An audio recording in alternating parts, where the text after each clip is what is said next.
दोस्तों, आज हम बात करेंगे कर्ण के जन्म की कथा के बारे में। तो चलिए जानते हैं उस कथा को। धृतराष्ट्र, पांडु और विदुर के लालन पालन का भार भीष्म के ऊपर था। तीनों पुत्र बड़े होने पर विद्या अध्ययन के लिए भेजे गए। धृतराष्ट्र बल विद्या में, पांडु धनुर्विद्या में तथा विदुर धर्म और नीति में निपुण हुए। युवा होने पर धृतराष्ट्र अंधे होने के कारण राज्य के उत्तराधिकारी न बन सके। विदुर दासी पुत्र थे, इसलिए पांडु को ही हस्तिनापुर का राजा घोषित किया गया। भीष्म ने धृतराष्ट्र का विवाह गंधार की राजकुमारी गंधारी से करा दिया। गंधारी को जब ज्ञात हुआ कि उसका पति अंधा है तो उसने स्वयं अपनी आंखों पर पट्टी बांध ली। उन्हीं दिनों यदुवंशी राजा सूरसेन की पोषित कन्या कुंती जब सयानी हुई तो पिता ने उसे घर आए हुए महात्माओं की सेवा में लगा दिया। पिता के अतिथि गृह में जितने भी साधु महात्मा, ऋषि मुनि आदि आते, कुंती उनकी सेवा मन लगाकर किया करती थी। एक बार वहां दुर्वासा ऋषि आ पहुंचे। कुंती ने उनकी भी मन लगाकर सेवा की। कुंती की सेवा से प्रसन्न होकर दुर्वासा ऋषि ने कहा, पुत्री, मैं तुम्हारी सेवा से अत्यंत प्रसन्न हूँ। अतः मैं तुझे एक ऐसा मंत्र देता हूँ जिसके प्रयोग से तू जिस देवता का स्मरण करेगी वह तत्काल तेरे समक्ष प्रकट होकर तेरी मनोकामना पूर्ण करेगा। इस प्रकार दुर्वासा ऋषि कुंती को मंत्र प्रदान करके चले गए। एक दिन कुंती ने उस मंत्र की सत्यता की जांच करने के लिए एकांत स्थान में बैठकर उस मंत्र का जाप करते हुए भगवान सूर्यदेव का स्मरण किया। उसी क्षण भगवान सूर्यदेव वहाँ प्रकट हो गए और बोले, हे देवी, तुमने मुझे किस अभिलाषा से स्मरण किया? मुझे बताओ, मैं तुम्हारी अभिलाषा को जरूर पूर्ण करूँगा। इस पर कुंती ने कहा, हे देव, मुझे आपसे किसी भी प्रकार की अभिलाषा नहीं है। मैंने तो केवल मंत्र की सत्यता परखने के लिए ही उस मंत्र का जाप किया था। कुंती के इन वचनों को सुनकर भगवान सूर्यदेव बोले, हे कुंती, मेरा आना व्यर्थ नहीं जा सकता। आपको कुछ न कुछ तो मांगना ही पड़ेगा। और जब कुंती ने कुछ नहीं मांगा तो उन्होंने कहा, मैं तुम्हें एक अत्यंत पराक्रमी तथा दानशील पुत्र प्रदान करता हूँ। इतना कहकर भगवान सूर्यदेव वहाँ से अंतर्ध्यान हो गए। कुंती ने लज्जावश यह बात किसी को न बताई। समय आने पर उसके गर्भ से कवच कुंडल धारण किए हुए एक पुत्र उत्पन्न हुआ।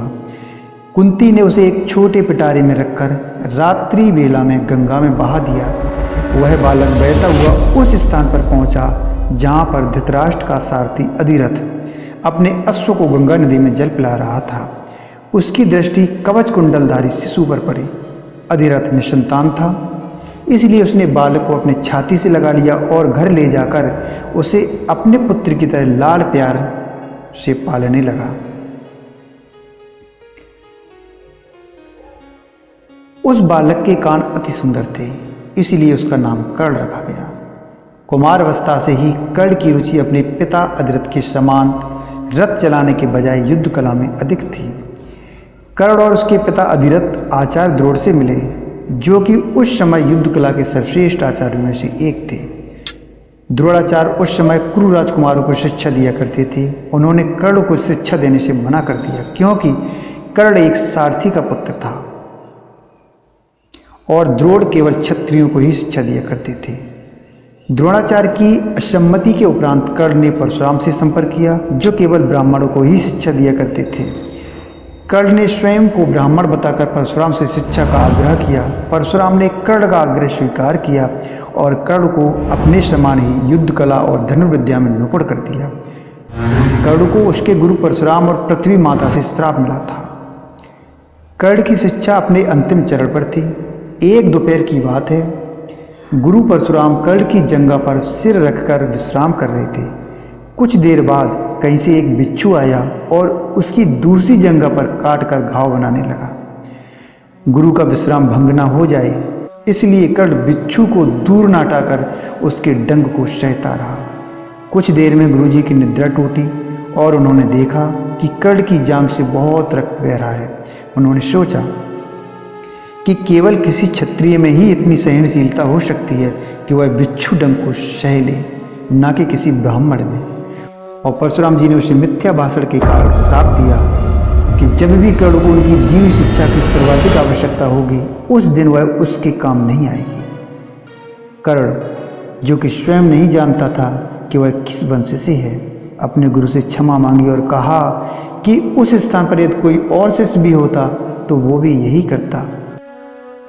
कर्ण को क्रोधवश श्राप देने पर उन्हें बहुत पश्चाताप हुआ, पर वे अपना श्राप वापस नहीं ले सकते थे। तब उन्होंने कर्ण को अपना विजय नामक धनुष प्रदान किया और उसे ये आशीर्वाद दिया कि उसे वह वस्तु मिलेगी जिसे वह सर्वाधिक चाहता है। कुछ लोक कथाओं में माना जाता है कि बिच्छू के रूप में स्वयं इंद्र थे, जो उसकी वास्तविक क्षत्रिय पहचान को उजागर करना चाहते थे। परशुराम जी के आश्रम से जाने के पश्चात कर्ण कुछ समय तक भटकता रहा। इस दौरान वह शब्द वेदी विद्या सीख रहा था। अभ्यास के दौरान उसने एक गाय के बछड़े को कोई वनीय पशु समझ लिया और उस पर शब्द वेदी बाण चला दिया और बछड़ा मारा गया। तब उस गाय के स्वामी ब्राह्मण ने कर्ण को श्राप दिया कि जिस प्रकार उसने एक असहाय पशु को मारा है, वैसे ही एक दिन वह भी मारा जाएगा, जब वह सबसे अधिक असहाय होगा और जब उसका सारा ध्यान अपने शत्रु से कहीं अलग किसी और काम पर होगा तब। इस प्रकार कर्ण परशुराम का एक अत्यंत परिश्रमी और निपुण शिष्य बना। कर्ण दुर्योधन के आश्रय में रहता था। गुरु द्रोणाचार्य ने अपने शिष्यों की शिक्षा पूरी होने पर हस्तिनापुर में एक रंगभूमि का आयोजन करवाया। रंगभूमि में अर्जुन विशेष धनुर्विद्या युक्त शिष्य प्रमाणित हुआ। तभी कर्ण रंगभूमि में आया और अर्जुन द्वारा किए गए कर्तव्यों को पार करके उसे द्वंद्व युद्ध के लिए ललकारा। तब कृपाचार्य ने कर्ण के द्वंद्व युद्ध को अस्वीकृत कर दिया और उससे उसके वंश और साम्राज्य के विषय में पूछा, क्योंकि द्वंद्व युद्ध के नियमों के अनुसार केवल एक राजकुमार ही अर्जुन को, जो हस्तिनापुर का राजकुमार था, द्वंद्व युद्ध के लिए ललकार सकता था। तब कौरवों में सबसे ज्येष्ठ दुर्योधन ने कर्ण को अंगराज घोषित किया, जिससे वह अर्जुन से द्वंद्व युद्ध के योग्य हो जाए। जब कर्ण ने दुर्योधन से पूछा कि वह उससे उसके बदले में क्या चाहता है, तब दुर्योधन ने कहा कि वह केवल ये चाहता है कि कर्ण उसका मित्र बन जाए। इस घटना के बाद महाभारत के कुछ मुख्य संबंध स्थापित हुए, जैसे दुर्योधन और कर्ण के बीच सुदृढ़ संबंध बने, कर्ण और अर्जुन के बीच तीव्र प्रतिद्वंद्विता और पांडवों तथा कर्ण के बीच मनमुटाव। कर्ण दुर्योधन का एक निष्ठावान और सच्चा मित्र था। यद्यपि वह बाद में दुर्योधन को खुश करने के लिए धूर्त क्रीड़ा में भागीदारी करता है, लेकिन वह आरंभ से ही इसके विरुद्ध था। कर्ण शकुनी को पसंद नहीं करता था और सदैव दुर्योधन को यही परामर्श देता कि वह अपने शत्रुओं को परास्त करने के लिए अपने युद्ध कौशल और बाहुबल का प्रयोग करे, न कि कुटिल चालों का। जब लाचागृह में पांडवों को मारने का प्रयास विफल हो जाता है, तब कर्ण दुर्योधन को उसकी कायरता के लिए डांटता है। वह कहता है कि कायरों की सभी चालें विफल होती हैं और वह उसे समझाता है कि उसे एक योद्धा के समान कार्य करना चाहिए और उसे जो कुछ भी प्राप्त करना है उसे अपनी वीरता द्वारा प्राप्त करें। चित्रांगद की राजकुमारी से विवाह करने में भी कर्ण ने दुर्योधन की सहायता की थी।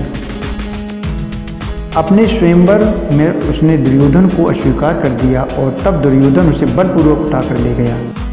तब वहाँ उपस्थित अन्य राजाओं ने उसका पीछा किया, लेकिन कर्ण ने अकेले ही उन सबको परास्त कर दिया। परास्त राजाओं में जरासंध, शिशुपाल, दंतवक्र, साल और रुक्मी इत्यादि थे। कर्ण की प्रशंसा स्वरूप जरासंध ने कर्ण को मगध का एक भाग दे दिया। भीम ने बाद में श्री कृष्ण की सहायता से जरासंध को परास्त किया, लेकिन उससे बहुत पहले कर्ण ने उसे अकेले ही परास्त कर दिया था। कर्ण ही ने जरासंध की इस दुर्बलता को उजागर किया था कि उसकी मृत्यु केवल उसके धड़ को पैरों से चीरकर 2 टुकड़ों में बांटकर ही हो सकती है। दोस्तों, अगर यह जानकारी आपको अच्छी लगी हो तो कृपया वीडियो को लाइक करें, चैनल को सब्सक्राइब करें और कुछ बोलना हो तो कमेंट बॉक्स में लिखें। धन्यवाद। मिलते हैं अगली वीडियो में एक नए टॉपिक के साथ।